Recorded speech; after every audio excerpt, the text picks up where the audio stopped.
আসসালামু আলাইকুম, ওয়েলকাম করছি রিয়াসাদ আজিম। ভিন্ন ধর্ম মতাদর্শে যারা শুনছেন সবার প্রতি আন্তরিক কৃতজ্ঞতা। ভারত মহাসাগরে লঙ্কা ডুবি শ্রীলঙ্কাকে যেভাবে নাগিন নাচ নাচিয়ে বাংলাদেশ ডমিনেট করলো, সিরিজ ডিসাইডার লাস্ট ম্যাচটা জিতে যেভাবে, যেই ফরম্যাটটায় মনে করা হয় বাংলাদেশ সবচেয়ে অস্বস্তিতে থাকে, সামনের এশিয়া কাপ, পরবর্তী 2026 বিশ্বকাপ, বাংলাদেশের প্রিপারেশন নিয়ে যেটা নিয়ে সবচেয়ে টেনশন, সেই ফরম্যাটে যেই দাপট দেখালো, লাজবাব।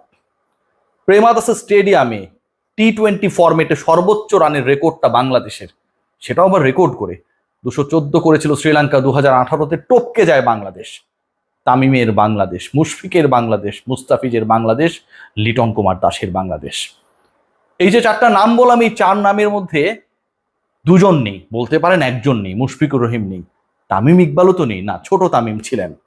যেভাবে পিটিয়েছেন, যেভাবে ছক্কাগুলো মেরেছেন, বাউন্ডারির ওপর অনেক দূরে গিয়ে যেগুলো করেছে, স্পিন ডিপার্টমেন্টকে লঙ্কার যেভাবে তিনি ঘোল খাইয়েছেন, এক কথায় অসাধারণ। বাংলাদেশ এই ম্যাচে কি পরিমাণ প্রেশার নিয়ে খেলতে নেমেছিল ভাবতে পারেন। প্রথম ম্যাচে বাংলাদেশ পরাজিত, পরের ম্যাচে ঘুরে দাঁড়ানো, সিরিজ ডিসাইডিং এই পার্টিকুলার ম্যাচটায় বাংলাদেশ দল কনফিডেন্ট, কিন্তু চাপটাকে কি অস্বীকার করার সুযোগ ছিল না।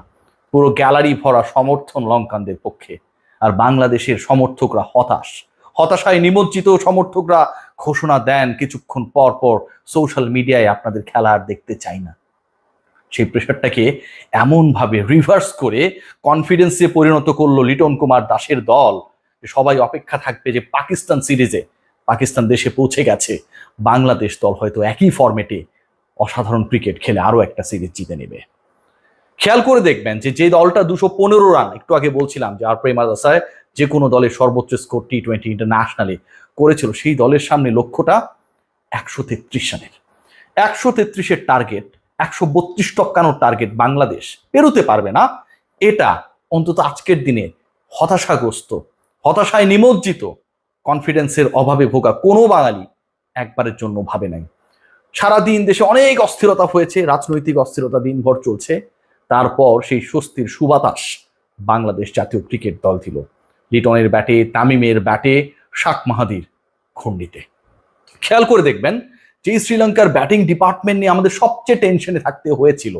যে শ্রীলঙ্কান ব্যাটিং ডিপার্টমেন্ট প্রথম টি-20-তে বাংলাদেশের এগেনস্টে প্রথম 6 ওভারে প্রথম পাওয়ার প্লেতে 83 রান তুলেছিল।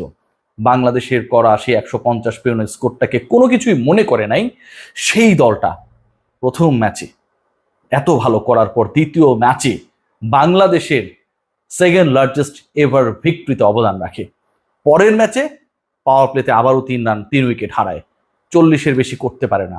দলে ফিরেছেন শাক মেহেদি, তাকে নিয়ে অনেক আলোচনা, তিনি কেন দলে নেই, কেন ফেরানো হয় না, ভাইস ক্যাপ্টেন হলেই কেউ কেন দল থেকে বাদ পড়ে যান। পাওয়ার প্লেতে 2 ওভার করেছেন, দ্বিতীয় আর পঞ্চম 2